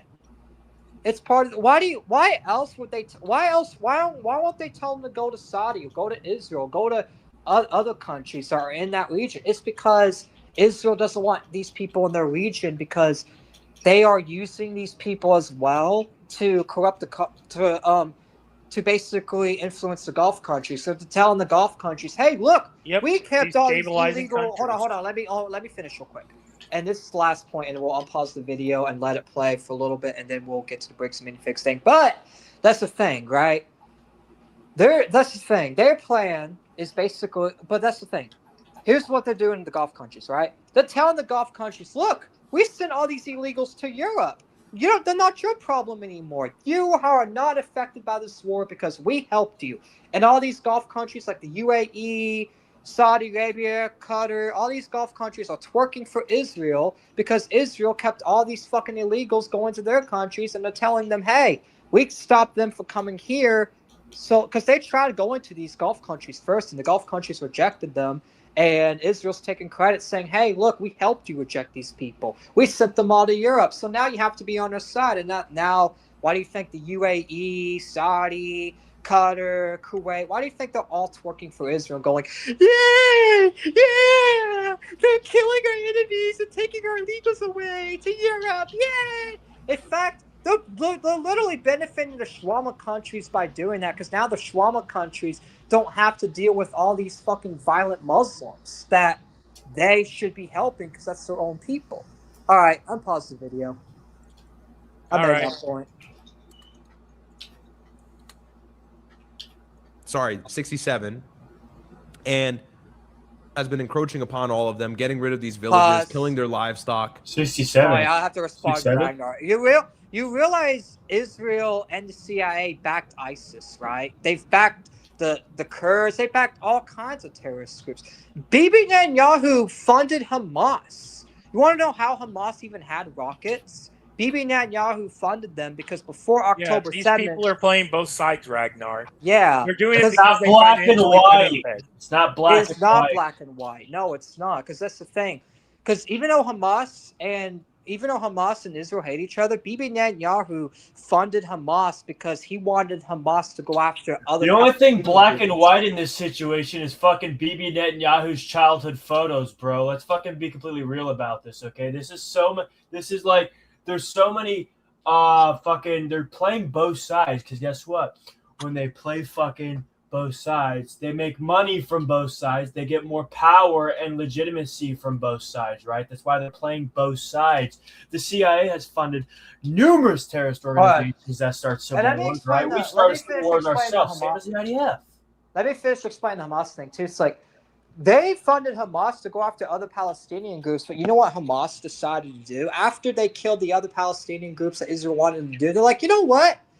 You know what's a good idea since they gave us these rockets? Let's use their own rockets against them. And that's why October 7th happened, because all the rockets and stuff, all the rockets and shit. You realize after October 7th, Hamas has no rockets anymore because nobody's funding them anymore. You want to know who gave them rockets? It was Israel, but you know how they did it?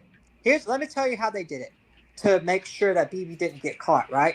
Bibi contacted the Qataris, and Qatar has this all like recorded, and they sent it to Tucker Carlson. They literally sent Tucker Carlson the agreement Bibi Netanyahu signed. He signed an agreement with the Qataris saying, hey, you fund Hamas for us, and we won't go after you. And that's why Qatar was so confused when Israel was condemning them, because Qatar was like, wait, you told us to fund Hamas. You literally told me to do it. He literally went to the Qatari king and said, can you fund Hamas for me and tell him to go after these other Palestinian groups for me?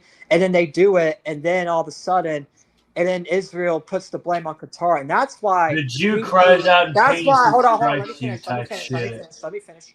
That's why Bibi went via Qatar, just so he can't get in trouble. That's why he's being investigated for corruptions, because the Israelis found out that Bibi did fund Hamas, and Hamas was still considered an enemy of Israel when he was funding them. So that's why they're going after him for corruption, because they caught Bibi Netanyahu red-handed funding Hamas. That's why a lot of his own cabinet members say you created October 7th. It's because he kind of did, because he gave the. It's like saying, look. It's like saying look, I'm president of America, right?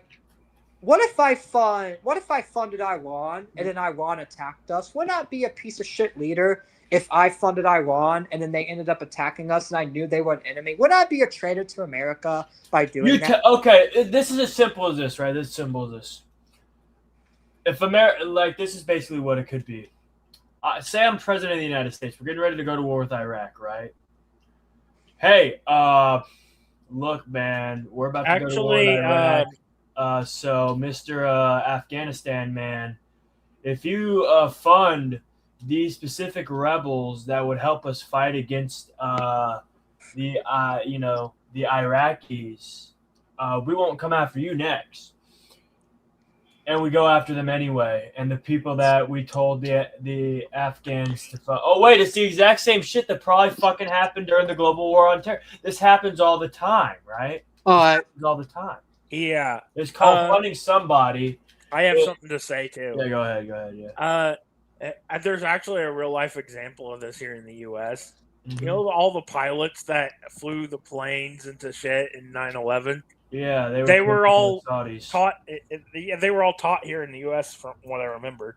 Yeah, they were their terrorist organization that they were part of. I forget what it was called. It was backed by the Saudis, wasn't it? Al Qaeda. Yeah, that's a Saudi. Well, yeah, Al Qaeda was backed by the Saudis. Literally, Al Qaeda was, ISIS was, a lot of them were, and guess who Saudi is allied with? Israel. They're allied with Israel. They're allied with the United States. And yet, for some, you know what's weird?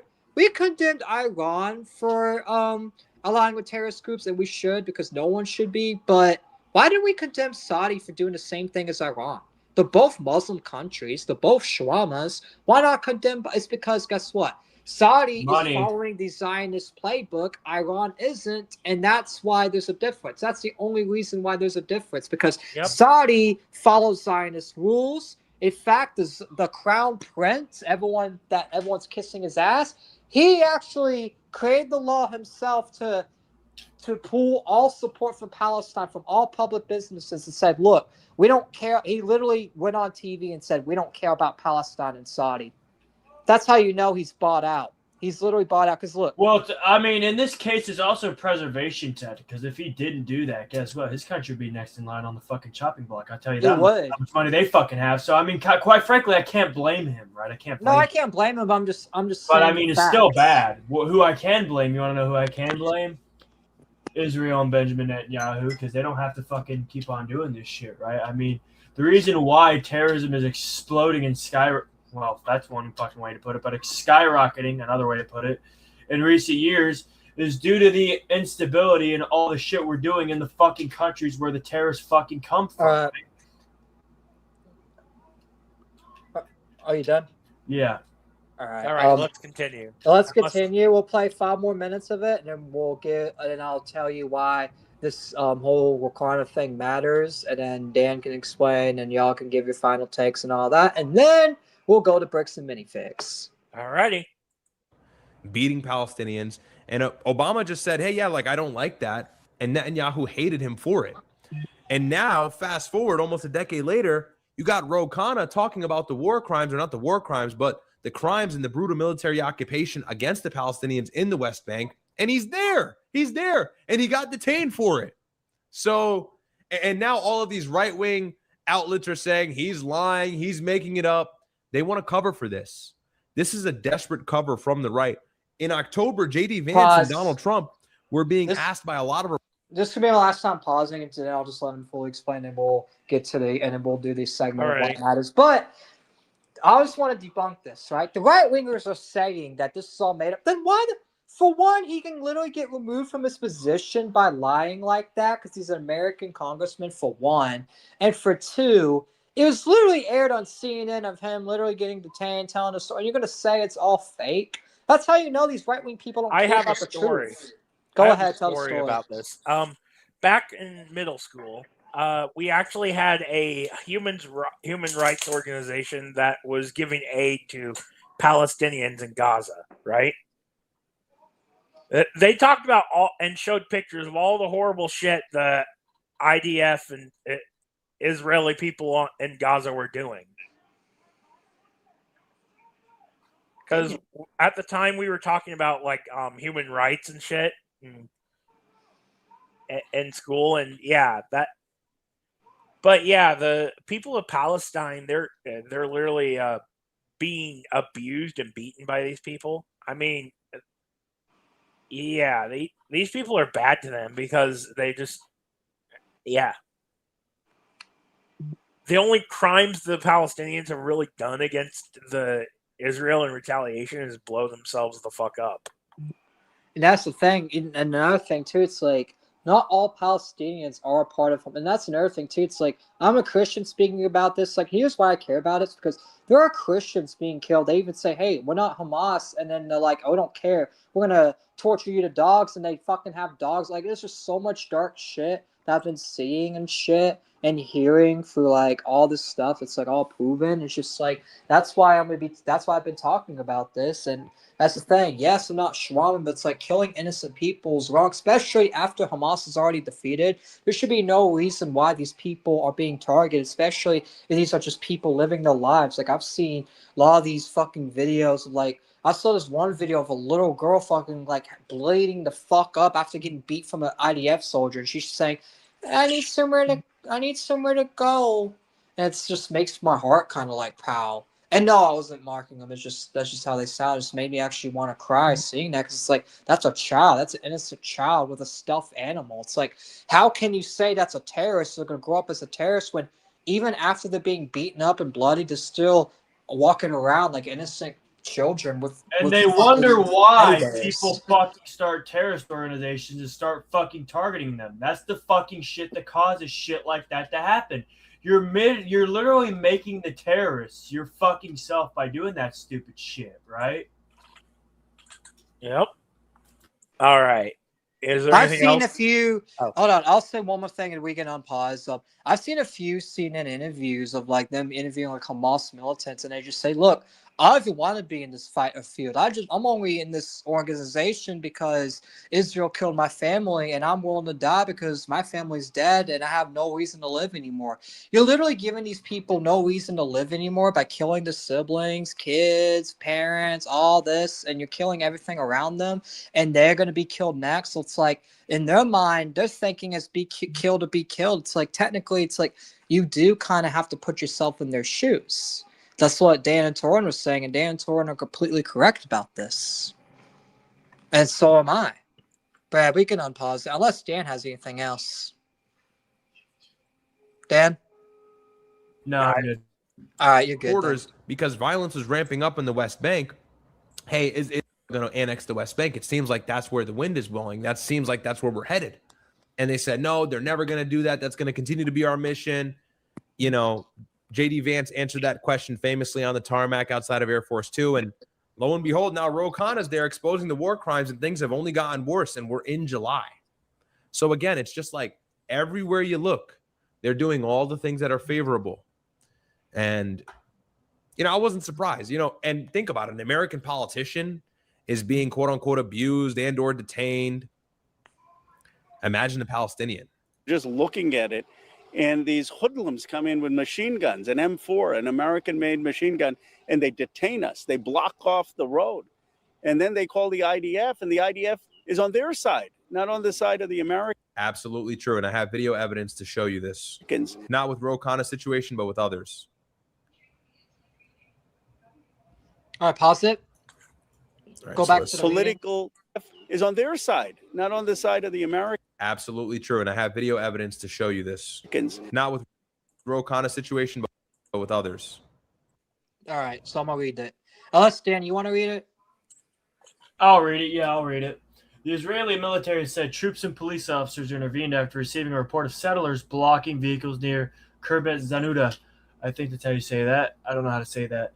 Upon their arrival, the troops dispersed the Israeli civilians and allowed the vehicles to continue on their way. Okay. Are you going to pause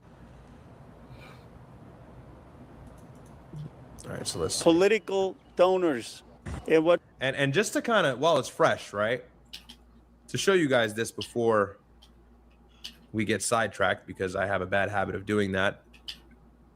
This is normal. What in you the are West seeing Bank. are not Hey, airstrikes, Torin. not acts of Go war. ahead and take. So let me Go ahead and close close down the video. We'll go ahead and get to the. I'll just explain why this matters, and then I'll get y'all's final perspectives. And feel free to chime in too, because I know y'all have like Dan's been saying a lot of good things. Same with Torin as well. Jim's just been Jim, but I'm sure Jim probably has a lot of good things to say too about this. Because that's the thing. Here's why this matters, right? And I'm gonna say this, and then y'all can explain why this matters if y'all want. But here's why this matters to me personally, right? Khanna is a member of American leadership going in and hearing the other side out and seeing what's going on in Palestine. And he's an American official, so he has every right to do it. And the fact that they're detaining him, it's just, bro, if they're willing to detain an American congressman, then what do you think they're doing to the Palestinians? Like, they're literally detaining American congressmen, pointing guns at our fucking leader and saying, hey, you don't have a right to be here. And they fucking detained him. And the IDF took their fucking side. It's like, bro, these people are not our greatest ally. They're literally detaining our fucking leaders for just going in and documenting stuff that they're doing. That's why it matters, because they're literally silencing our own politician. Any politician from our country that tells the fucking truth gets silenced by these people. They've been doing it for years and years and years, and they've done it to Khanna. He tried They to go. say that JFK was one of the first people they silenced for telling the truth about him. I don't Oh, even yeah. think that's true. It could be a lot more It people. could be we don't true. even know. It could be true. We don't know, because the Israelis are notoriously very good at covering their own tracks. Yep. Well, besides that one incident, besides the Lilyhammer affair, but I digress. Okay, And the USS Liberty. That one, yeah, that one's too off. Did you see the USS Liberty troop on 4th of July burning the Israeli flag? And then he made a funny video saying, I apologize for absolutely fucking nothing. Yeah, well, they can burn our flag, we can burn their flag. I mean, they do it, so we should be able to do it. Exactly. But that's the thing. It just matters because it's like it's an American leader getting detained for something he's exposing that's actually true. And it's like we're supposed to be on the side of our politicians, especially when they actually do right. Now, I'm not on the side of politicians when they do wrong, but in this instance, Khanna has done nothing wrong. He is not even going shitting on Israel. He's just going to the Palestinian land and talking to Palestinians and asking how life is. That's all he's doing. We're the He has a world right. police anyway, right? So we should be, as a fucking world police, we've been given that role.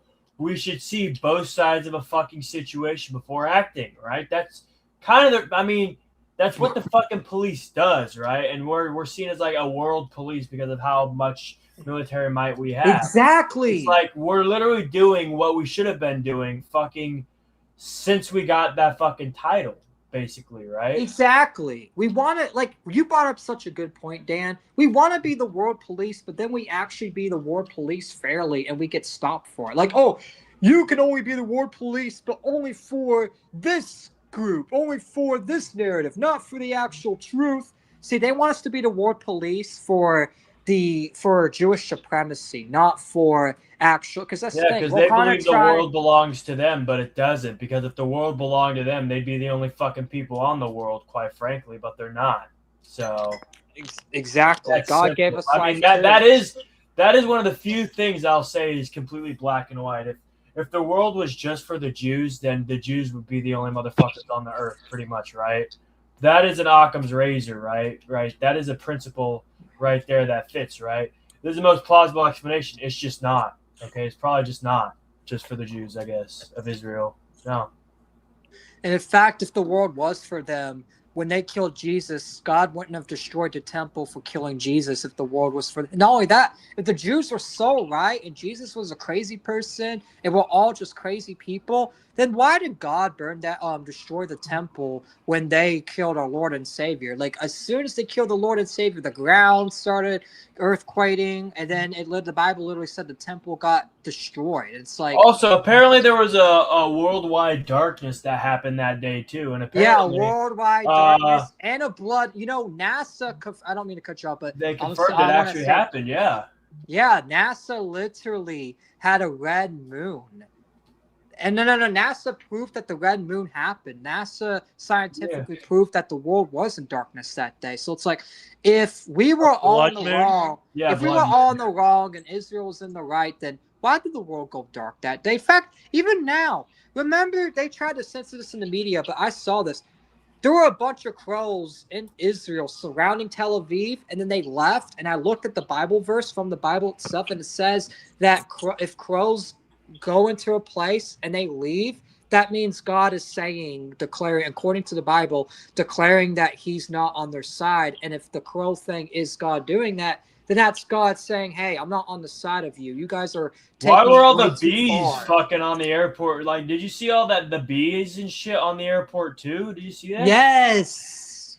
There's And some not weird only shit that, but going on in Israel. the bees are also going to Arizona as well, going to the Americas, and I feel like that's a sign because bees are not going anywhere else but Israel and America. Why is that? It's because that's God telling us, listen, you guys are taking it too far. I'm sure God probably understands the idea, hey, you're defending yourselves against the terrorists. You have to do what you have to do. And I don't think he's mad at us for defending ourselves, but he's mad at us for just killing innocent people and going way too far with it. And that's my only criticism of Israel. I have no problem if Israel wants to defend themselves. I have no problem if they want to retaliate. But they take it way, In war, there are going to be civilian. There are going to be collateral damage and civilian casualties. But you don't just fucking drop a bomb on every civilian you see and pretend, hey, they were terrorists. They were terrorists. Goyim, they were terrorists. We had to bomb them. They were going to send a nuke. You want to know what's fucking do that? You want to know what story actually got me emotional seeing? I saw the story of the priest in Lebanon, the Christian priest that refused to leave because he wanted to protect his people, and he got killed twice by a tank because by a tank shell. Yeah, no. He got shot twice because you know what he did? Hold on. Let me tell the story, right? So the priest saw his members of his church injured outside, right? Because Israel is striking their church. And instead of hiding in his church like a coward, he went outside because he wanted to save those two people. He went outside, and you know what the Israelis did? They saw him in the camera, and they saw that he had a Christian cross. And you know what they did? They shot him twice. Open target, and killed him the second shell. They literally killed a man for saving two innocent Christian people. They literally killed a priest. It's like, you want to say that Israel's the greatest ally? You want to say that they're doing good when they're killing priests that are saving people like they're doing that they're supposed to do? That priest could have been a coward and hide in his church like a little bitch like the American priests do. But instead, he actually took the balls to go save his motherfucking people. And you know what you guys do? You kill him twice. You shoot him twice out in the open for just saving innocent people that did nothing wrong. And you want to say Israel's our greatest ally? Fuck you. Sorry, I got a little emotional. That story has me emotional. Seeing that it made me want to fucking punch my computer because it's like American priests don't even save their own people. Whenever they're in danger, they hide in the fucking church with the fucking money. And guess what? They leave the people out to fucking die and starve here in America. But in Lebanon, the fucking priest went out there and tried to save his people and gave up his life to save up his two innocent church civilians. And you know what he got labeled as? Oh, it's a misfire. We're sorry. We thought he was Hezbollah. It turns out he wasn't. My bad. Fuck you. Fuck your my bad bullshit. Fuck that. I'm tired of the my bad shit. That's another thing. Every time an innocent Christian or innocent Muslim or innocent person dies, they say, my bad. My bad. At what point does it stop going my bad? And if you said my bad one more time, we're gonna fucking invade your little country. How about that? Keep talking, guys. I gotta go see about dinner. Yeah. All right. We'll keep it's like giving our final perspectives. So when you come back, we'll react to the reckless spend thing. But continue, Dan. I mean, it's like at this point, it's like, how many fucking my bads do you get before it's like, no, you're obviously doing this shit on purpose. So it's absolutely you're bad. We're gonna fucking take you to fucking Guantanamo Bay and fucking force you to fucking face the fucking people you've been fucking dealing with and just shooting randomly for no fucking reason. There's a rule here that society likes to pretend to follow.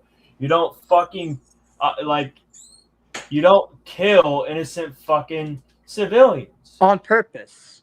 No, Now, that's the thing. on purpose is one of the main things about it, right? Yeah. That's another thing, right? I understand, like Dan said earlier, he said that collateral damage happens, and that's the thing. Collateral damage happens, and if a civilian casualty happens on accident, then that's fine. It's like, yeah, that's an accident, that's a tragedy, but you're not evil for accidentally killing people that you thought was going to kill you, right? You're not. You should still be charged for it. In America, we have a thing called manslaughter. If you accidentally kill somebody not meaning to, but you do due to negligence, and it wasn't on purpose, you get manslaughter, correct?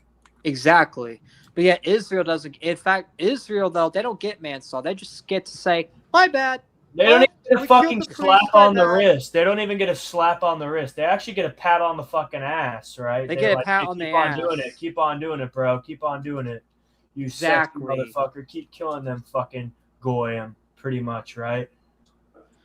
Yeah. And it's just the thing. A lot of these stories do hit me emotionally, especially the priest thing, because it's like, wow, we finally have a priest that is willing to go out there while there's bombs and fucking tanks being shot at him, going out there to save his people, and then he just gets killed. It's just like, is being a good person a bad thing, like, in this world? Because, like, literally, as soon as you be a good person, you get killed. The fucking priest thing, he went and saved his 2 people, got open target killed, and the only punishment, and the only thing Israel got was a pat on the back, pat on the ass, saying, it's okay, it's okay. And then he got Trump's fake fucking thing saying, get out of Lebanon or I'll do something. And Bibi's like, what you gonna do? Nothing. Like, fuck you. Fuck you, sellout piece of shit. Free fucking Lebanon, and free Lebanon. Why? Because all these Christians are being killed for no reason. Matter. All right, let's get final perspective, starting with Dan, because Dan does have a lot of good takes on it. Dan, what do you think about Khanna being detained by the IDF for literally just documenting an event? We're making, I don't know. We're making a massive fucking, I'm going to say this. We're not making a massive enough effort to kind of like shout over this, right? Because this should be screamed a little bit more. You'll have people, we're having motherfuckers going over here, right? Saying like, oh, this is obviously fake, when it was fucking probably like, it was broadcasted on CNN, if I recall, right? It was broadcast on CNN. The point stands that, shit, even if it was fake, right? This is one of those few situations where even if it was fake, this is something that probably could, it's the situation that happened with Khanna. It's infinitely worse to the fucking people who are Palestinian in that fucking area. So, at the end of the day, it's real, right? So, we have to fucking kick up more of a storm about this, because these same fucking people that we pay billions of dollars to every fucking year for a mutual protection, we're merging our military with them, or so I've heard. That's one of the things I'm not going to be completely balls to the walls about now, because there's so much conflicting information, right? I personally think they're going to do it, but I don't know. The evidence is it's flaky, because so many people are saying one thing and the other. But if this is the country that we're supposedly merging our military with, our best ally, we're the world police. We did an interview with their people, and then we're doing an interview with their opposition, trying to figure out who's in the wrong and who's in the right. And they detained one of our fucking political officials for that. No, there should be more of a fucking storm kicked up about this. In my genuine opinion, I feel like more people should be yelling from the fucking rooftops, from the hills, from the fucking skyscrapers, from the fucking bridges, from the fucking cranes, from the fucking anything you can get up to a high point and fucking yell, and it'd be loud and clear to everybody down below. You should fucking scream from it and say, like, look, this shit's retarded. When are we gonna hold these fuckers accountable, right?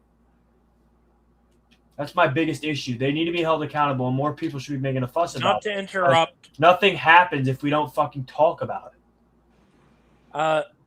Sorry for interrupting, but which topic do you want to cover next? Bricks and the